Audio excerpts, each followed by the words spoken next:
হঠাৎ করে বৃষ্টি পড়ছে, খুব একটু নিজেকে নস্টালজিয়া লাগছে, কারণ আমি তো এই সব এলাকার মানুষ, মাটির মানুষ। তার জন্য এখানে এলাম। আসার পর দেখলাম যে এখনও পর্যন্ত কিছু বদলায়নি, বুঝলেন। আপনাদের দেখাচ্ছি, দেখুন গত বছর এই নদীর বাঁধটা তৈরি হয়েছে, সেটা কিন্তু সরকারি পয়সা খরচা করেই তৈরি হয়েছে। দেখুন সেই নদীর বাঁধটা যেখানে তৈরি হয়েছে একেবারে সেটা কিন্তু ভেঙে গেছে, ভেঙে চুরে সমস্ত হয়ে গেছে। আর আরও দূর থেকে দেখাচ্ছে নদীর বাঁধগুলো কিন্তু ভেঙে গেছে। আবার নদীর বাঁধের কাজ চলছে, প্রতি বছরই কাজ চলে, কিন্তু নদীর বাঁধগুলো ঠিকঠাক করে নির্মাণ করতে গেলে যা কিছু করা প্রয়োজন সেগুলো কিন্তু হয় না। আপনারা দেখছেন যে এত সুন্দর একটা জায়গা, আপনারা যে কেউ এই নামখানা এলাকার বিভিন্ন জায়গায় আসতে পারেন। তবে এখানকার যে সমস্ত পাশাপাশি যে বাড়িগুলো রয়েছে তারা কিন্তু যথেষ্ট আশঙ্কায় থাকে। কেন বলুন তো, তারা একটা কাজেই তারা আশঙ্কায় থাকে।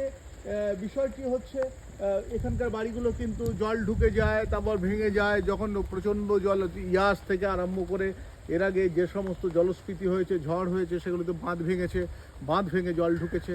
আর আরেকটু সঙ্গে আপনাদের দেখাই, একটা সঙ্গে একটা উপহার তো আপনাদের দিতে হবে।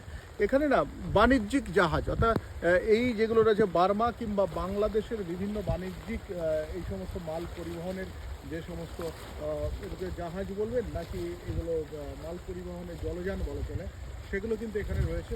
দারুণ লাগে কিন্তু, মানে এরা এখানে আসে, আর এখানে এসে এরা এখান থেকে যায় বাংলাদেশে, এরা এখানে নোঙর করে থাকে। আর সত্যি অসাধারণ লাগে।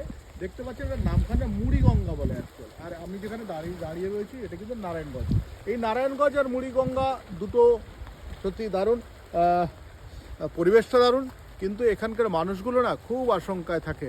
বাড়িগুলো দেখেছেন তো, অনেকের বাড়ি কিন্তু ভেঙে চুরে গেছে, অনেকে আশঙ্কায় রয়েছে। এখানে বাঁধ দেওয়ার কাজ চলছে, যদিও ওই দিক থেকে দেখতে পাচ্ছি। তবে এই বাঁধ দেওয়াটা কতটা ঠিক হবে কিংবা কতদিনে শেষ হবে, বর্ষাকালে কাজ শুরু হয়েছে, তার আগে কাজ হয়নি। এই যে মানুষগুলোর প্রত্যেকের যে একটা আশঙ্কা থাকে, সেই আশঙ্কাটা কিন্তু বড় ভাবিয়ে তোলে। তবে এটা নিয়ে আর কি বলবো, বেশি কিছু বলার নেই। এইসব মানুষগুলো কিন্তু দীর্ঘদিন ধরে এই একই সমুদ্রের জল, প্রকৃতি সমস্ত কিছুর সঙ্গে লড়ে চলছে। আর সেখানে দাঁড়িয়ে আছি আমি। বদলায়নি মানুষের সেই আগেকার দিনের আশঙ্কার জীবন, সেটা কিন্তু বদলায়নি। আমি শঙ্কু রয়েছি আপনাদের সঙ্গে।